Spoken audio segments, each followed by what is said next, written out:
Hey, how's it going guys? It's Nate here, and welcome to yet another Fallout investigative video. So, let me just be straight up and admit that what I would like to talk about today is Vault-Tec, and the company's incredibly curious relationship with space, and to an extent, maybe even aliens. I know at face value you may think, wait a minute Nate, what are you on about? But hear me out. When the dots are connected across the various Fallout games, not only 4, but 3, 2, 1, and even 76 and some cut content, a very interesting picture begins to form. One that indicates everyone's favorite wasteland corporation had a much more frightening grand plan in mind than we ever knew. And they very likely were even behind the Great War itself. In fact, they definitely were, according to one source, but more on that later.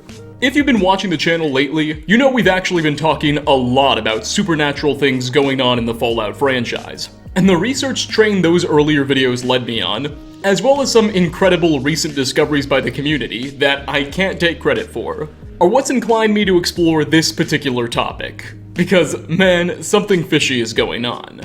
Alas, what we're going to be doing today is running through the games of this IP and picking apart what they each reveal about the Vault-Tec company. We'll also analyze what a certain cancelled Fallout game and cancelled movie were poised to say, before we finally make our way to something big data miners of Fallout 76 and Fallout Shelter have just found.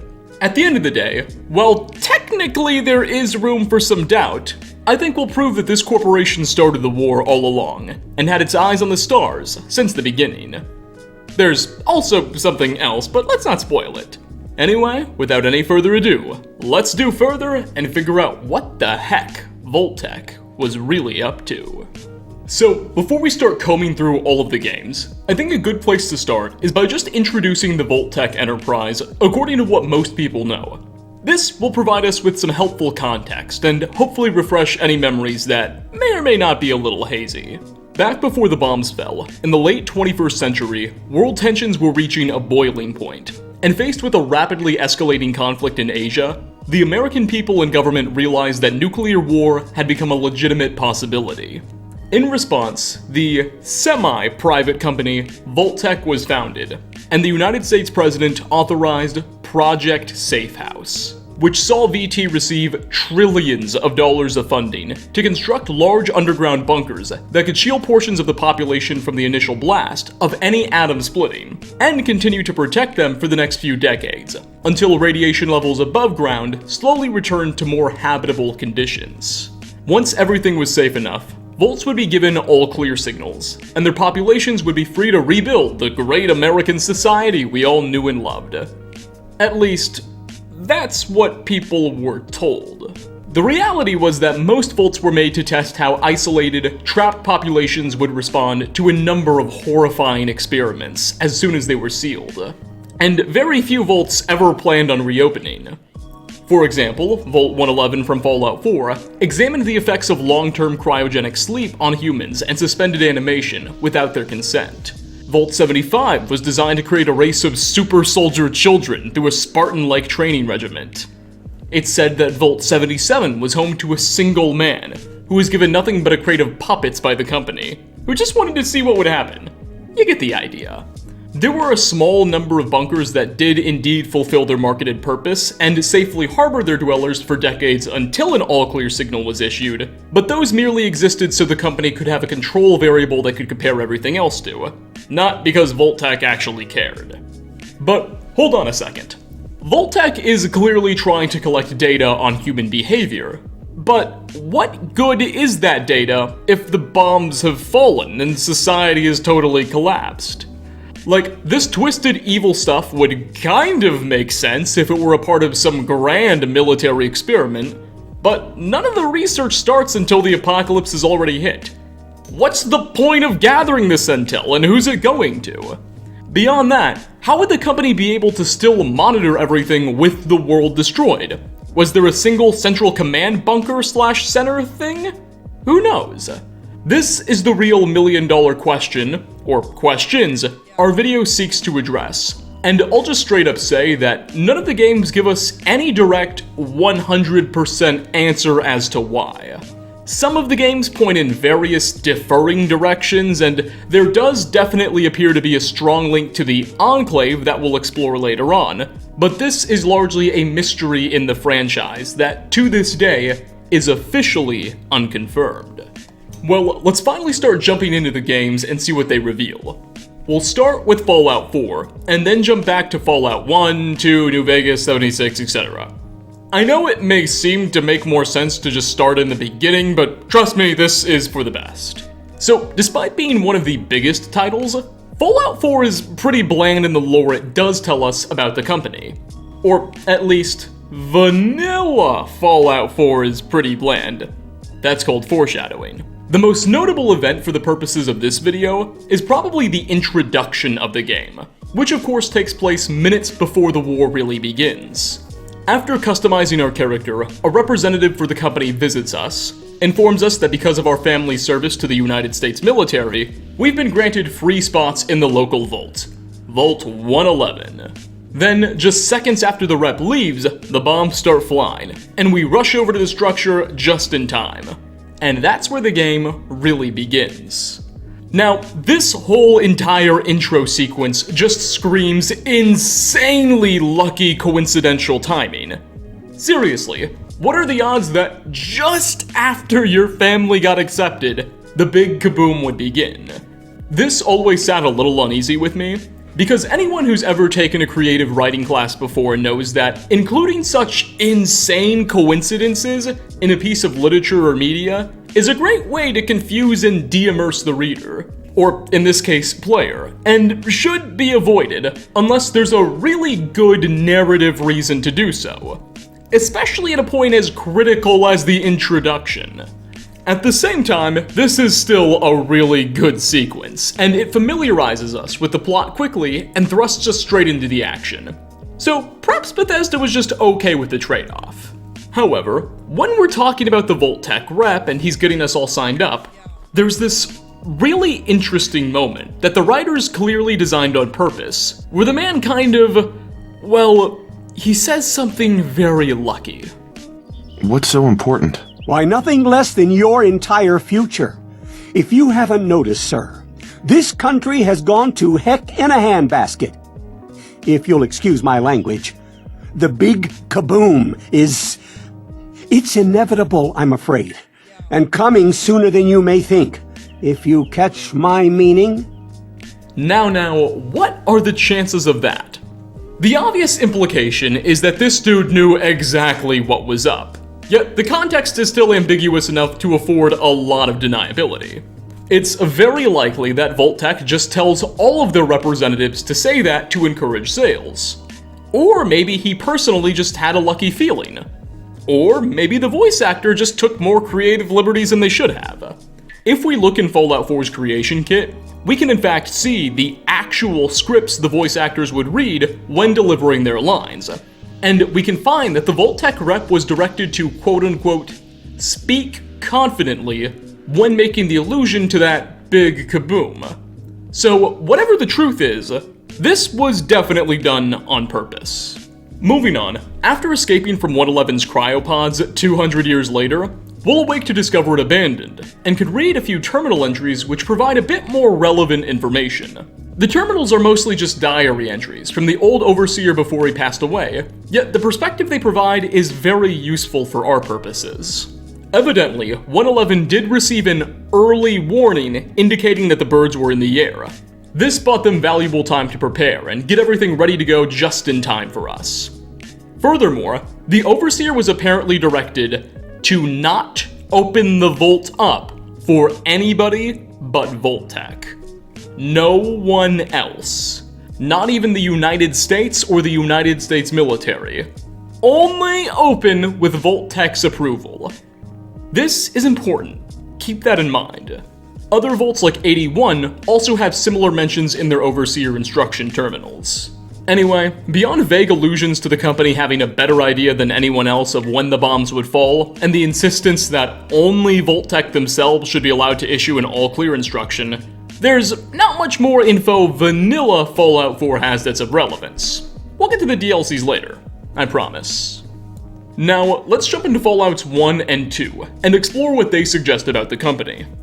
Originally, when I first wrote this script, I had planned to talk about each of these two games separately, but honestly we just saved so much time by meshing them together and including them in the same segment, because they're so related. These games, of course, both take place on the west coast of the United States, with Fallout 1 occurring around 126 years prior to the events of Fallout 4, and Part 2 beginning around 80 years after that. In them, we learn that long before the Great War ever began, back when the world still seemed somewhat normal, many high-ranking members of the United States government and military, including certain congressmen, presidents, generals, etc., all came to the conclusion that nuclear war was inevitable, and together they formed a secret society called the Enclave, which developed contingency plans to allow their members to survive any sort of nuclear attack thanks to a number of bunkers and offshore rigs, with the idea of them being able to carry on a government after the rest of society had collapsed. By the time these games take place, the Enclave is back in force. Well, really, they're back in Fallout 2. Fallout 1 doesn't even mention them. They didn't exist in the first one, but I digress.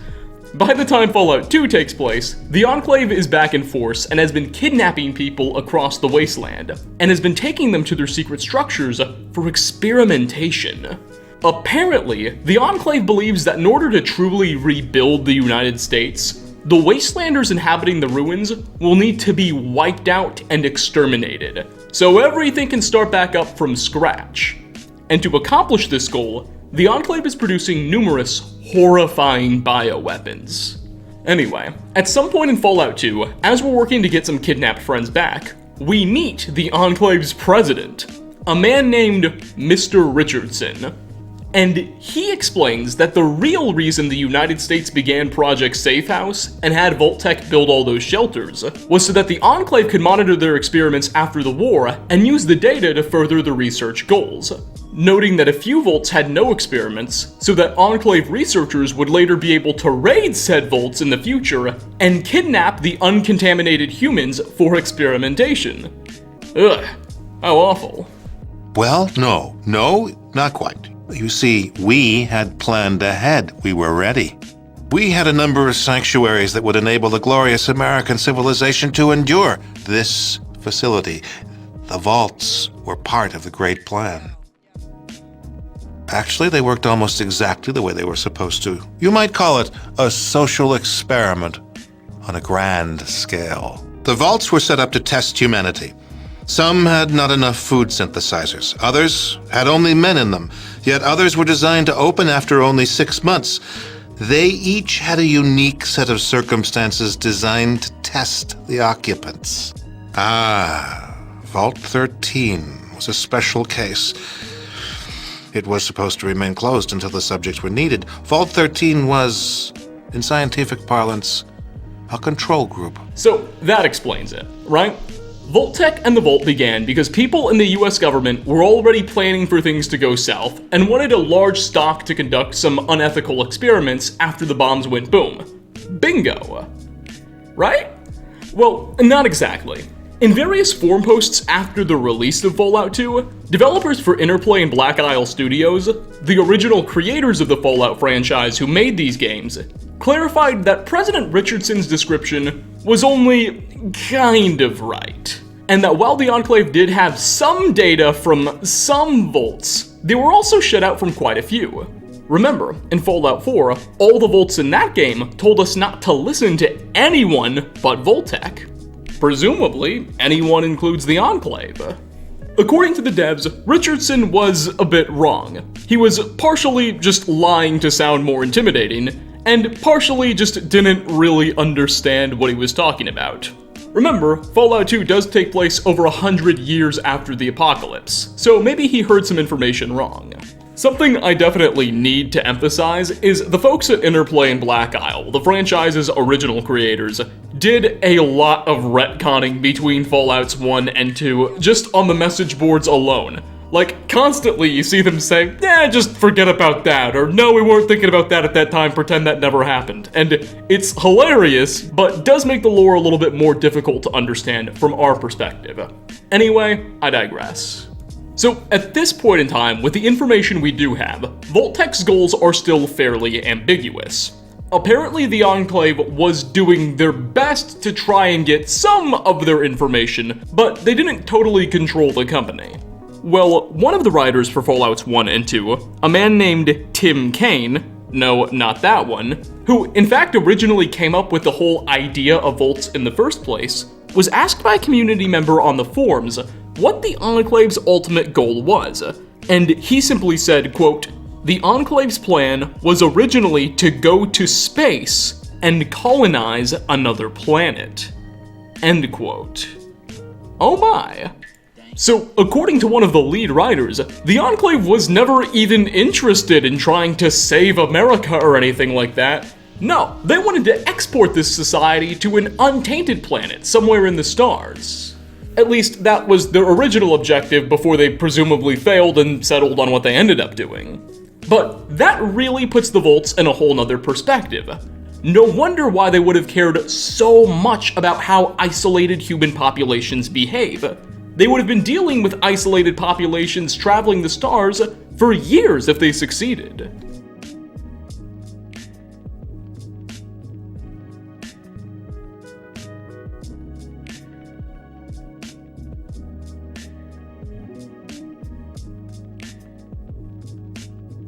Bethesda would go on to honor most of the lore from the original Fallouts and do their best to keep everything in line, but it's clear they also wanted to tell their own story, and they took some liberties as well.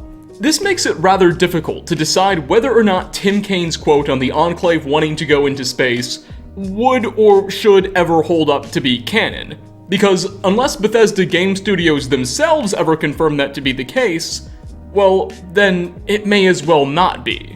Nonetheless, before we dive into Fallout 3 and what that tells us, there are two cancelled Fallout projects that released between Fallouts 2 and 3 that I'd like to mention, both by Interplay. Again, considering after this point Bethesda took over the franchise, it's difficult to consider what they have to say totally canon, and because both of these projects, one being a movie, the other being a cancelled game, were both cancelled, obviously not even Interplay fully considered them canon yet. Still, they provide us with a lot of interesting perspective. Fallout Van Buren was the codename given to what would have been Interplay's Fallout 3. Of course, before the game ever released, Bethesda acquired the rights to the franchise and Van Buren was totally scrapped. However, they got pretty far along in developing the story, and indeed, many of the design documents for these games and all of the lore they would have revealed have been posted online. One of the major contributions to the Fallout franchise's lore Van Buren would have made was completely fleshing out the Enclave as a faction's objectives. And in it, we'd learn that just before the bombs fell, in November of 2076, the Enclave apparently anticipated what was coming and seized control of the Bloomfield Space Center. Quote, "They knew nuclear war was just around the corner, so they tried to refit the Hermes 13 spacecraft and convert it into a vehicle that would take personnel, mainly themselves, off the planet. Destination yet to be determined." End quote. So, according to the original minds behind the Fallout franchise, the Enclave's endgame was always in the stars, not on planet Earth. And to that end, the objectives of Vault-Tec make a lot more sense. Furthermore, turns out, before Interplay signed everything over to Bethesda, they were actually considering a Fallout movie. They did not get very far, and there's no evidence to suggest this film ever got past the treatment phase. A film treatment is simply a really long summary of a movie's potential plot before the script is actually written. However, in 2011, the entire 15-page film treatment, or plot summary, was posted online, and we got to see everything they were thinking about doing. A very important thing to note is that the guy who actually wrote the treatment and everything wasn't an Interplay writer or developer.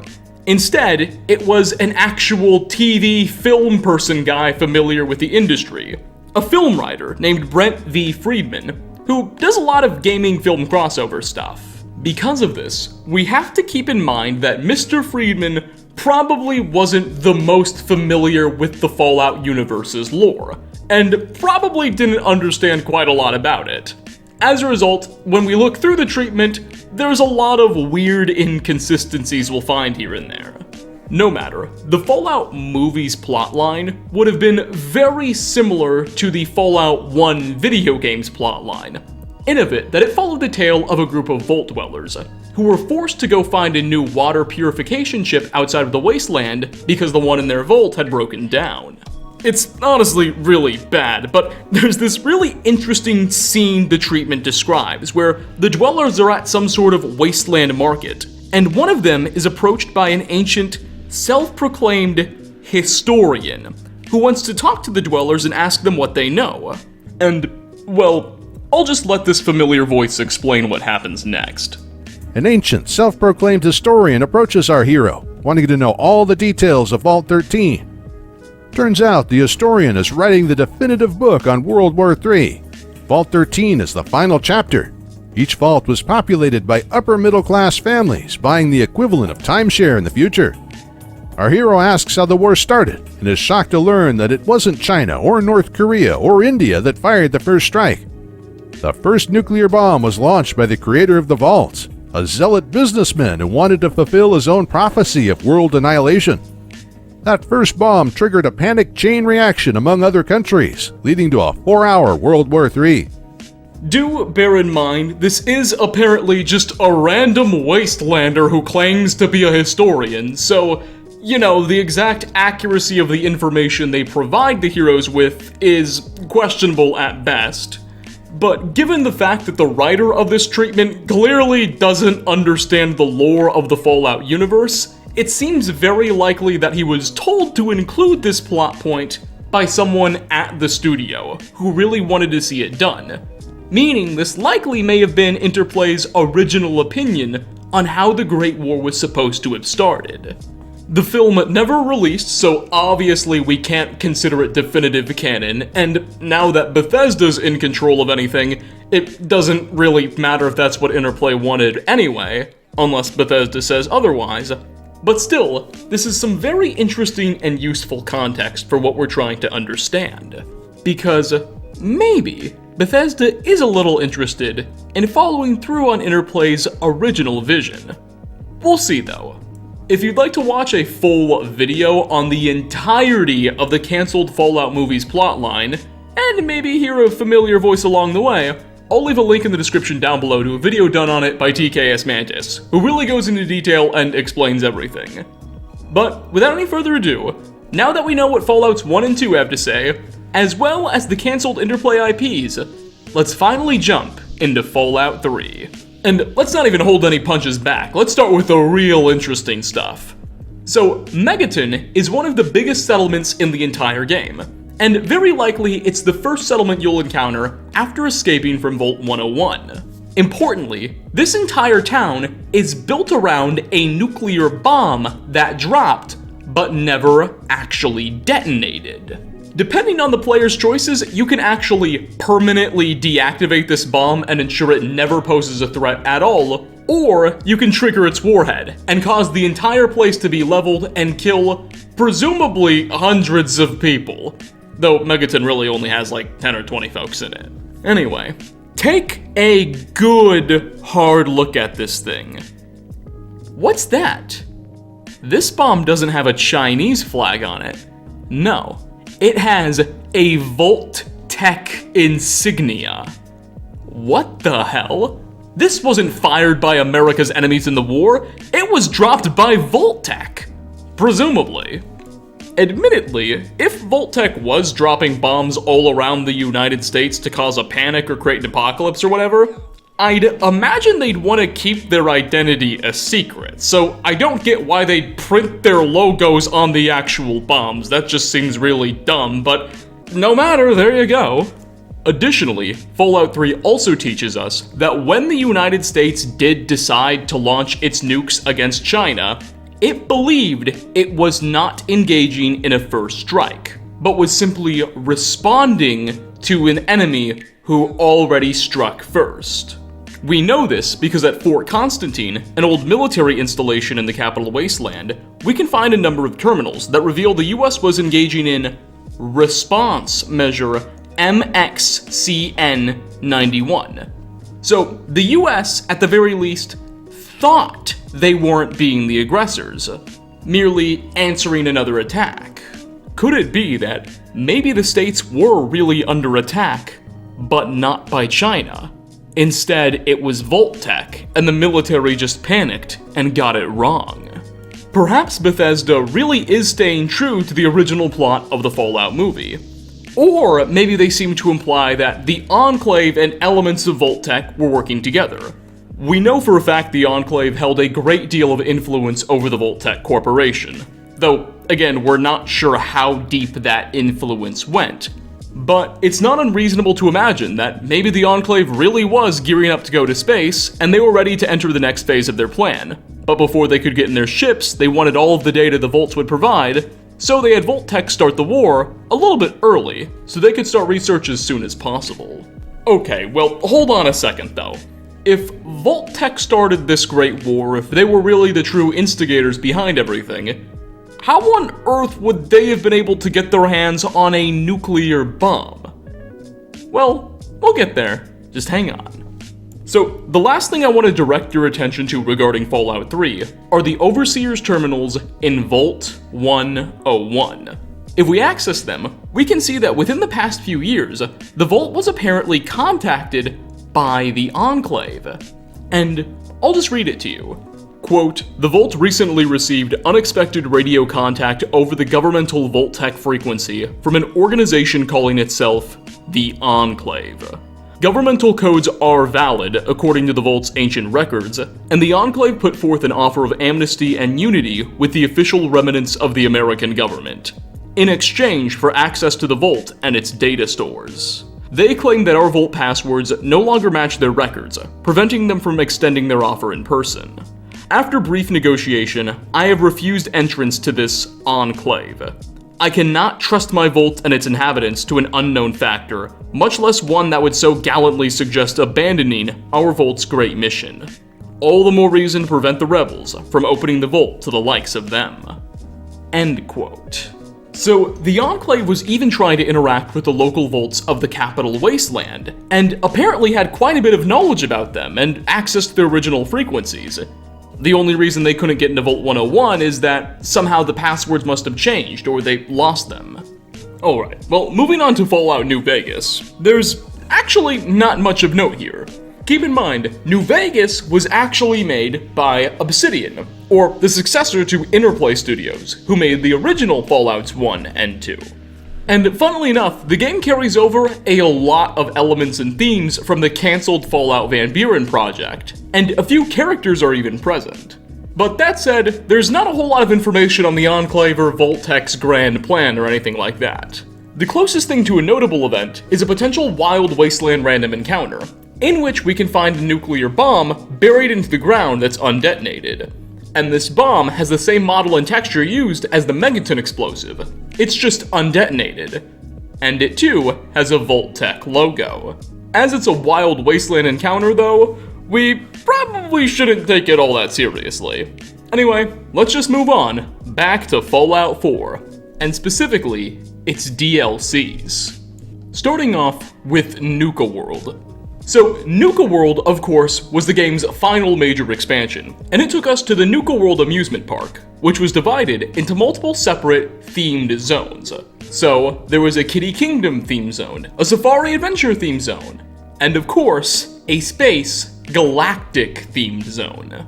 This Galactic zone was unique though, as it was constructed not just by the Nuka-Cola Corporation, but in collaboration with ArcJet Rocket Systems, Robco, and Vault-Tec.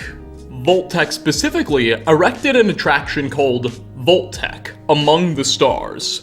This was a ride, or really museum experience kind of thing, that allowed visitors to tour what a vault might look like on a different planet.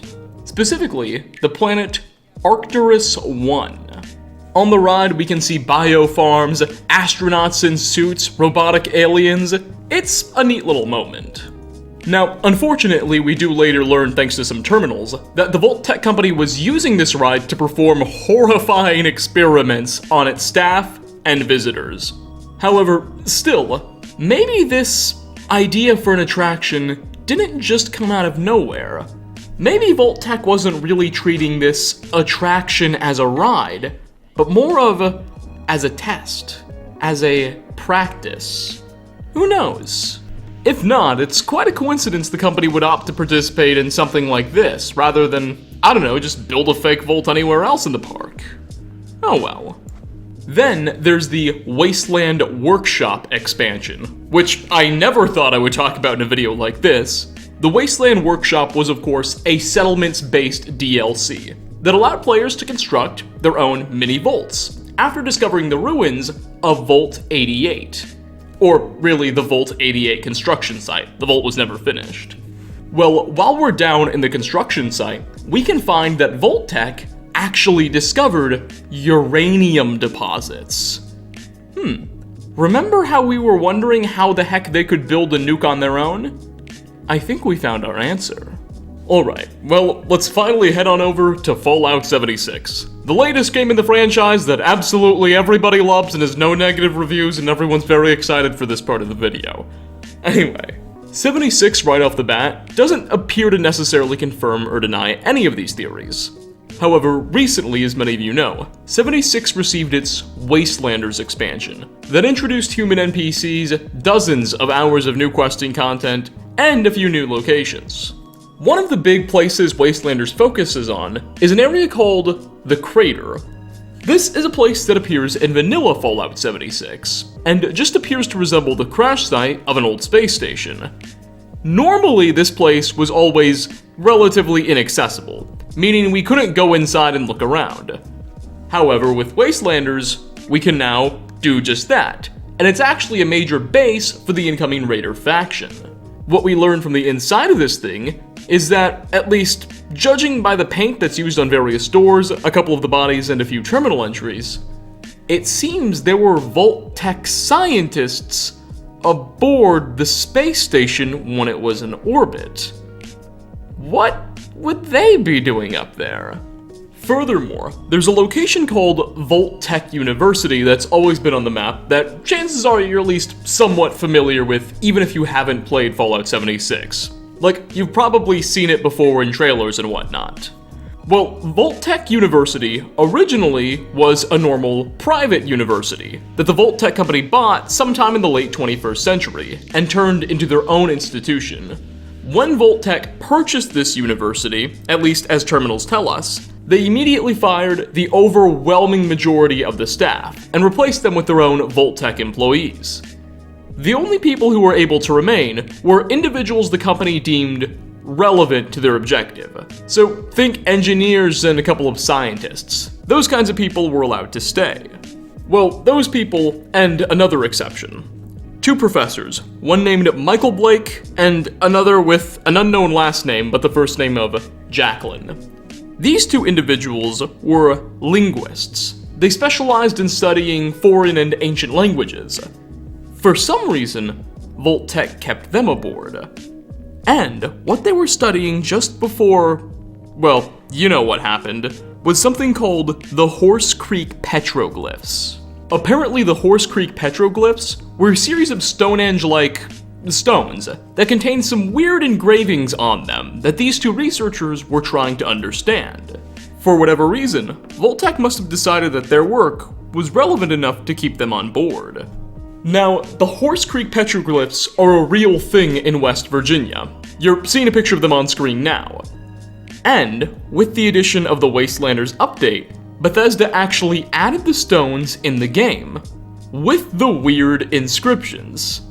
Now, they weren't attached directly to any quests or anything like that. They were just plopped right in and left without a trace. But they're here now.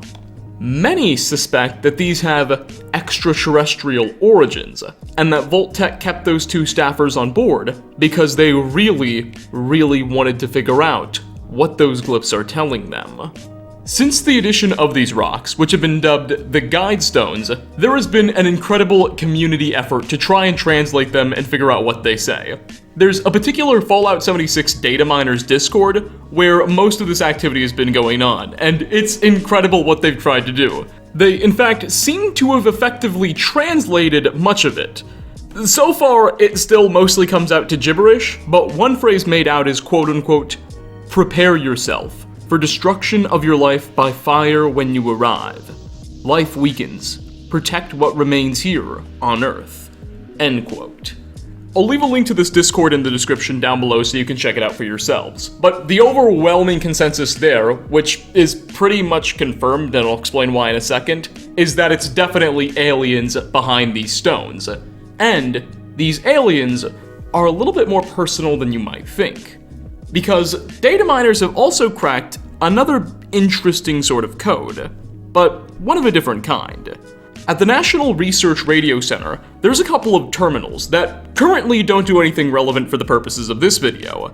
However, deep in their files, we can uncover they have IDs related to these guide stones, and unused actions that would allow the player to seemingly send messages to an alien in space. I know it sounds very, very weird and vague, and that's kind of the nature with these data mine things.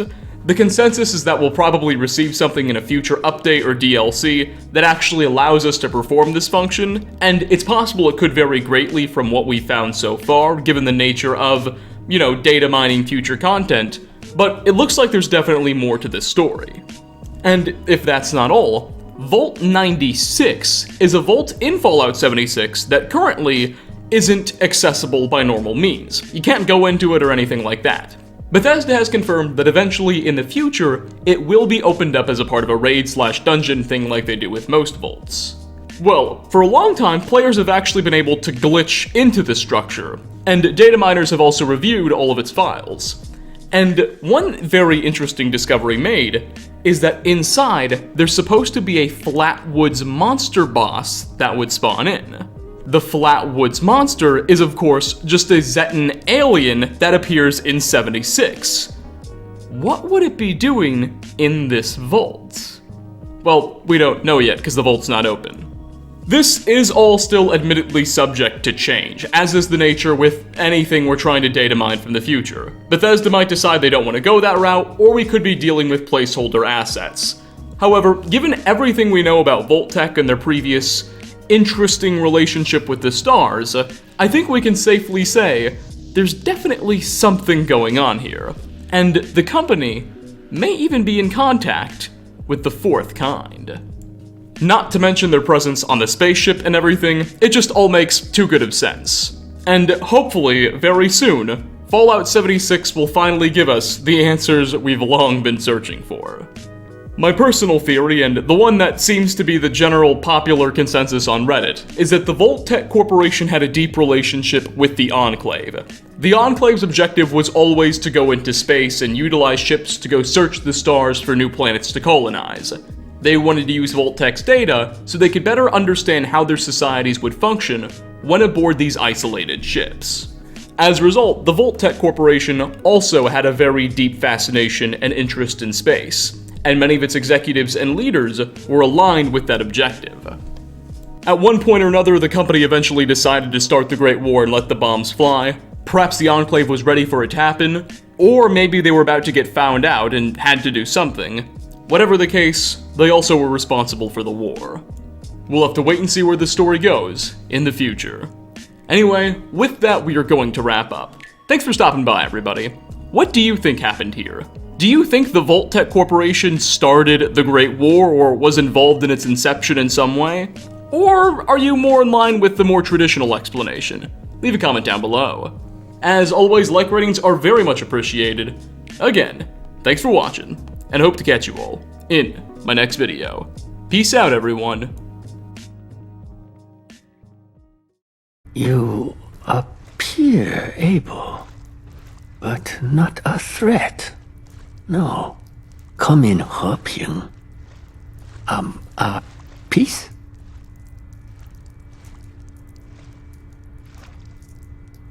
Who are you? 走. captain of the Chinese Navy. I sail the Yangtze 31. This Gentian. This submarine. My beautiful boat. Speak harsh words of me if you must. But my Yangtze, speak of her with respect. Why are you here? War is over. Long over. And my Yangtze holds no no treasure. Nothing for you to plunder.